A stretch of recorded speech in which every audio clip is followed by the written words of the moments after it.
Cypher versus Spart1e, the 7th Sunday Cup for the summer season. These two Titans are about to battle it out. This is the first map in this best of 3. It's Cure, with Furious Heights coming up afterwards. So we're on Cypher to begin with. And a pretty decent start so far. He would really like some more weapons, but building into that attack or defense onto that red armor, that's gonna be the point of contention. But Spart1e already kind of being a little bit aggressive, showing himself. Great little peak rail there. It's a great play by Spart1e. That should win him the red, it does. Because that was very dangerous, just going inside the red room. Had Cypher somehow managed to maneuver himself to get ahead of Spart1e in front of him and lock him into the red room, he would have been dead, even though he had a big advantage. Like, it's very, very dangerous to play the red area of South on LG, and I learned it the hard way by dying tens of thousands of times by going there with LG. Oh my god, Spart1e with a massively risky move. The rocket jump up to the Mega. Maybe he'll get the kill, but look at the cost, it's huge in the stack. He had a big stack advantage at start. And now it's even. But now it's all gone, he's got 19 HP. Oh my god, they're fighting 14 against 19 health. This is ridiculous. Oh my and god. Cypher gets the kill. That's so insane that both of them felt confident that they could take that fight on such little points of health. And Cypher does come out top. Spart1e, that rocket jump to Mega. No. And that was so huge. Like, not only did Cypher get a frag, he also got full control. Even though he survived with 4 HP. Now, 10 seconds later, he has 76 HP and 130 armor. And now he's got 200, 100. It's crazy how much that actually mattered. Unfortunately, he gives away the red. I suppose he was kind of trying to play a little mind trick on Spart1e, just because he was so stacked. Spart1e would never expect me to not go to the red, or Spart1e would never even think about challenging for the red, so he was looking for him at the yellow. It didn't work. Spart1e read it, or Spart1e didn't even think that far. And yeah, so Spart1e actually should have a pretty decent stack as well, and this could be an interesting fight. Spart1e has LG, Cypher as well, so nobody has a weapon advantage. But Cypher's shooting those rockets in from above. Spart1e takes some damage, but not really anything substantial. Cypher fails the rocket jump, the initial one, up to the Mega, and that's going to cost him a little bit of time, but Spart1e, in the meantime, he gets to build up, he gets to take the fight. Cypher, though, will evade with a great rocket, and that's going to definitely buy him some more time, because he's not very stacked. Spart1e could quite easily snap his neck right now, and there is the red. That was lovely. Cypher's going to play for it, and he does get it. Amazing. Spart1e keeps engineering these situations where he does have the resource advantage. However, come the fights, Cypher is always on top, it seems, and just wins out anyway. That was amazing damage output by Cypher, because Spart1e was spamming grenades from above out of a seemingly very safe situation, and I thought he was going to get a huge attack advantage based on that. But as soon as he dropped down, like, he hit a grenade and he thought, alright, I'm going in. Cypher dealt so much damage from the drop downs that Spart1e pretty much died based on that. He was able to get the red. He died once more, but Cypher's pretty low right now, and if Spart1e is able to attack him here, this might work. He's able to survive one direct rocket. I was thinking if it would have made sense for him to just go up the jump pad, because no, probably shouldn't have done that. Thinking about it, yeah.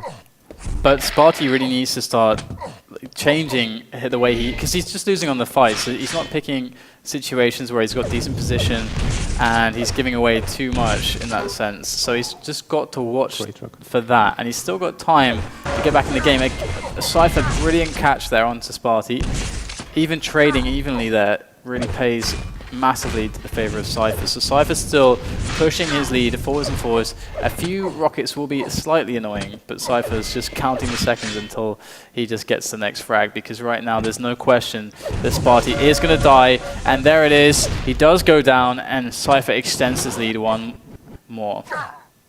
Yeah, and Spart1e, he hasn't. This kind of reminds me of the Ginon Ash game, where Ginon was able to time and time again create an opportunity for himself, get Cypher or Ash in that situation really low, but he just hasn't been able to finish him. And I think we're seeing that exact same repeating with different actors, because Cypher is low again, and Spart1e almost made it, but it's just the almost that doesn't let him get the frag, and at some point he's gonna have to make it. And 17 HP, surely this is it? Oh my god, it's still not, he still doesn't manage to get the frag. Final blow always doesn't come.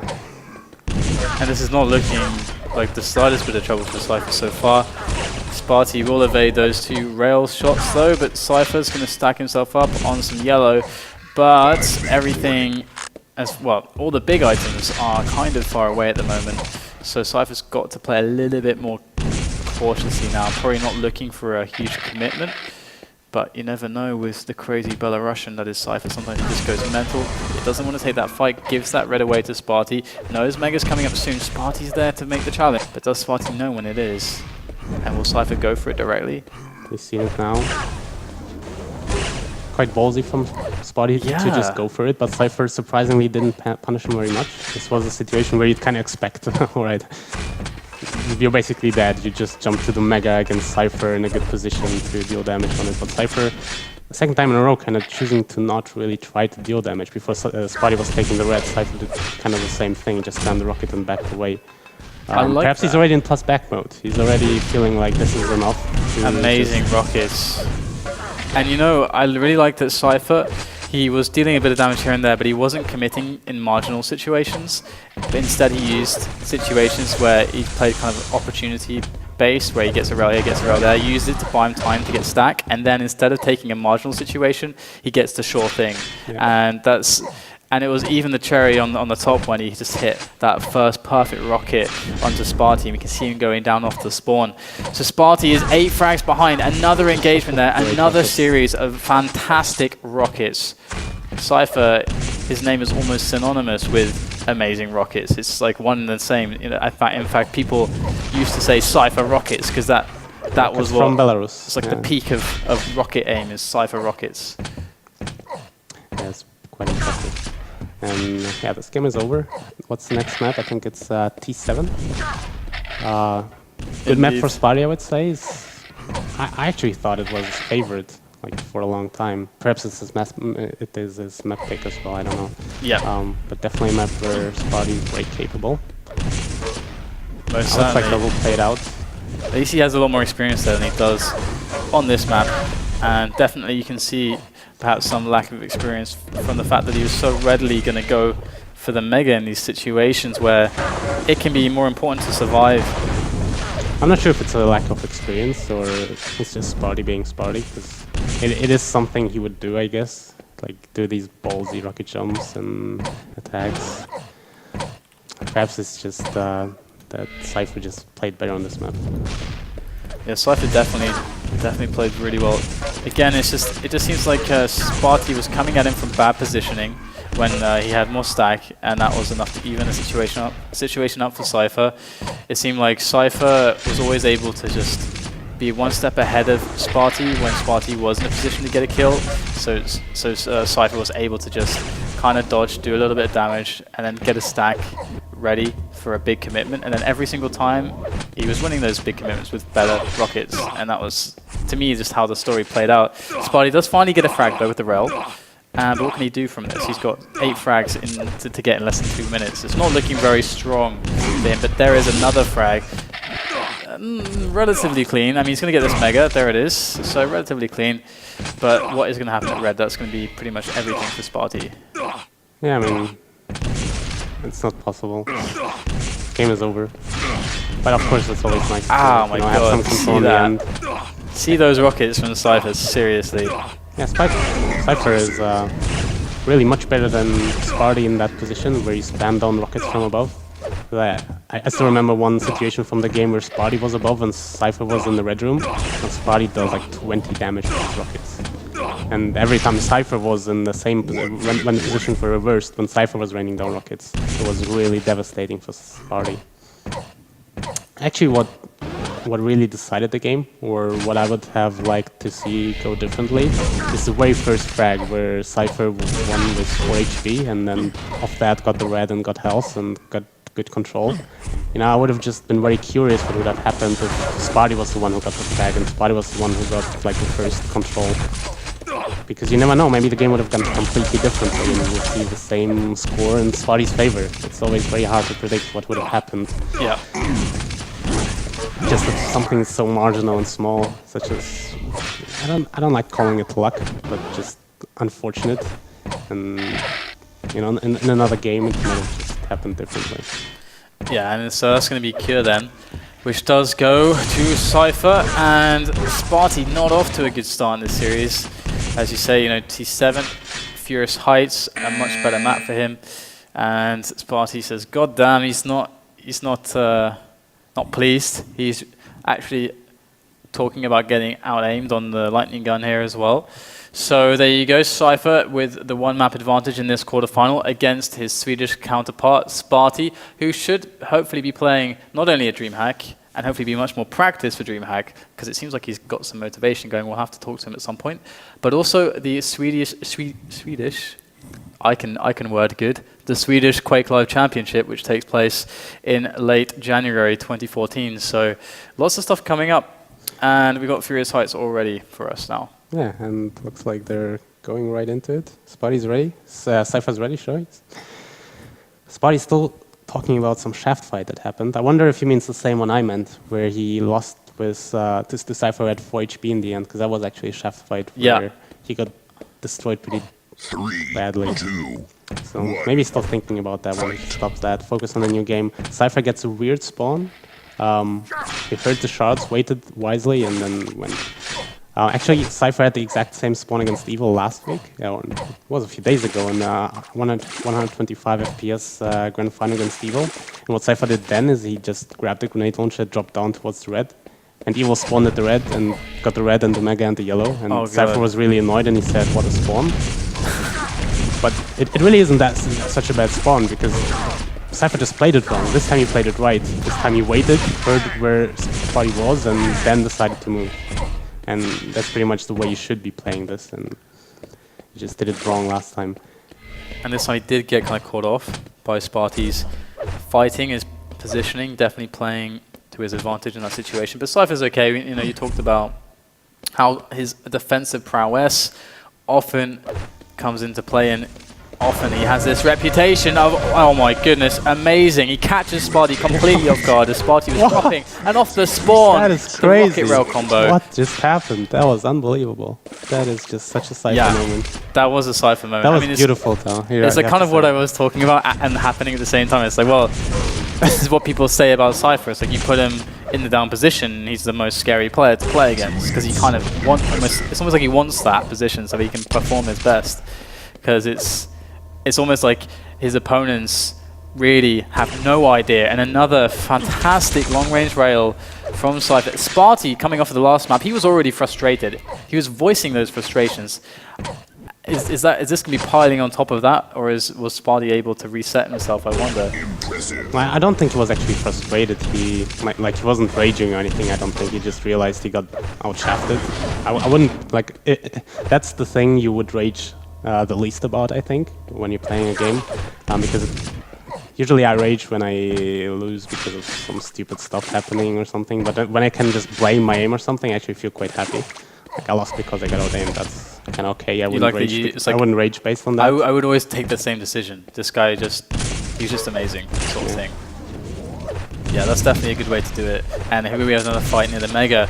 Cypher defending this upper position there. Spart1e seems very zealous around this pillar area. Going to fall back onto the red. He delayed Cypher long enough, so that was a great little play from Spart1e there. But Cypher, he will not be denied, at least around. Spart1e coming back. My God, the aggression is so violent from Spart1e. He is going to surely die, though, for this move, but it's just not going to end. And Cypher's even a little bit surprised, I think, initially. And I think Cypher, the first person to take those 5 health bubbles on Furious Heights.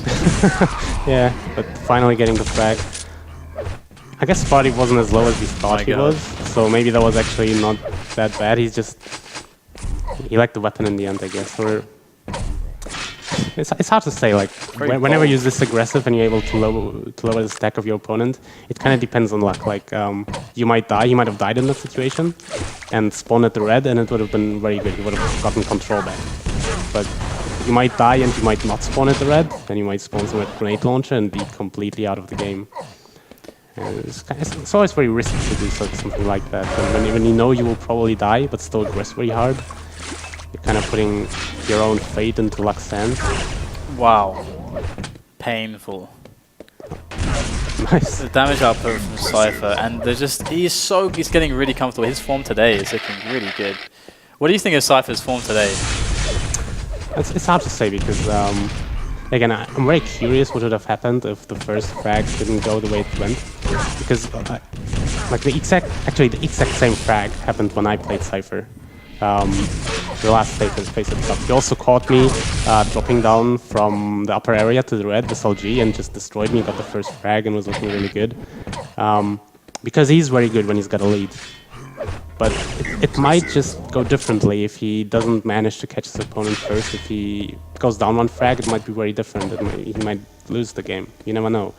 And so it's hard for me to say based on a game he's played in control the whole time, how good his shape is. Because he always looks good in control. But sometimes hitting, out of control, you might look worse. His shot, he always hits shots. He's 12 of 16 rails right now, which is quite good. Yeah.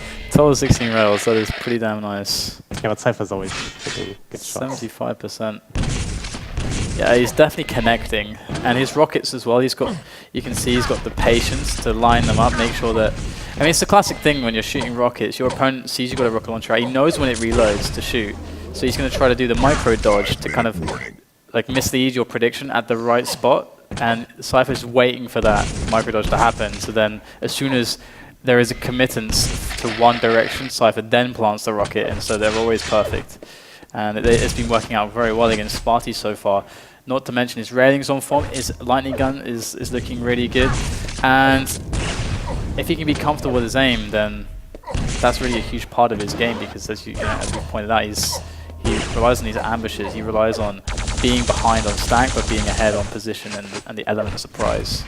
Yeah, but I think his aim is always on. Like it's not the reason that he loses games pretty much ever. And I think the opponent in this tournament that is the most dangerous to him is actually Agent. And that is a player who you don't win based on aim. You have to make traps happen, you have to make reads, you have to somehow catch him out. And I mean, his aim will be on, I can already tell you that. His aim is always on. But whether he will beat him or not, if they even meet, provided they will meet, will depend on other things, in my opinion.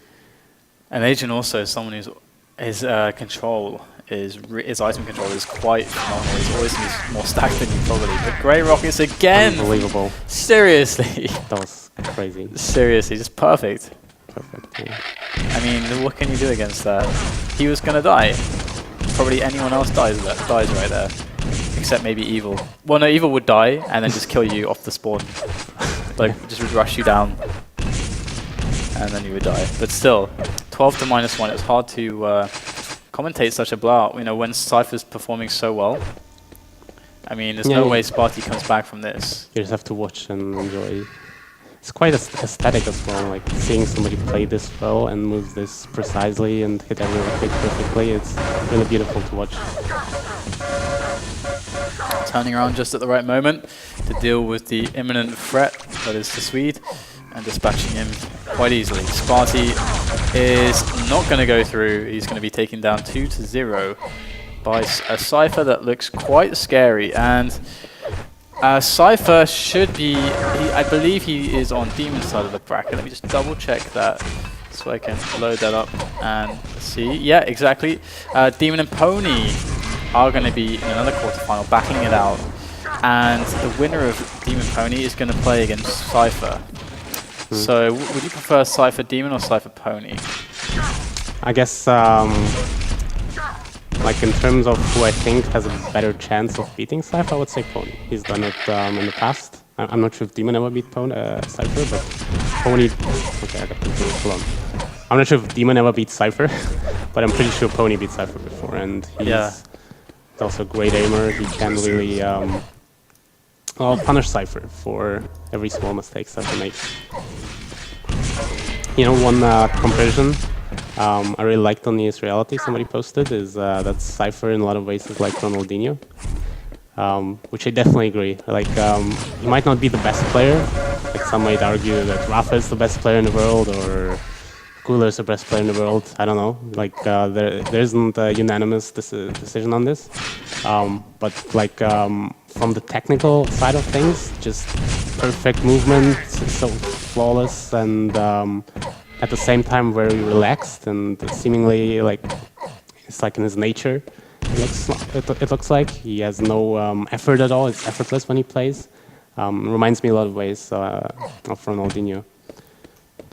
It's like he's one with the game. Yeah, it's definitely is something that is hard to ignore. I mean, it's such a joy to watch people like that who are just so in their element when they're playing. It's like a part. It's like an extension. Like Cypher's in-game model or whatever. His character in the game is like an extension of himself, like truly, and how he chooses to express himself almost. Because that's kind of what it becomes when you have a player who makes things look so effortless. It becomes this form of expression and just really clear, and that's a beautiful thing to see. And I have to say today, when we did the points rundown, I believe that for Demon and Agent and Pony are the players still left standing. They are the players who are really, really looking. Actually, Matrox as well. Those are the 4 players that are really looking to make a deep run in this tournament, because otherwise their position is like really flimsy. If they don't make a solid performance today, then any one of those players could quite easily not make the top 8. So Matrox, Agent, Demon, and Pony all need to put out big results. But here we are. I mean, that was the first quarterfinal game. Cypher going to absolutely decimate Spart1e. Spart1e, I'm sorry, but there's no other way to describe it, quite frankly. Yeah, he acknowledged it. Spart1e said, well played, and he meant it. Like, yeah. Cypher played very well. So is there anything that you want to add before we go to break? No. All right, so we'll head up the break, and we'll come back with more quarterfinal action here on FACEIT TV.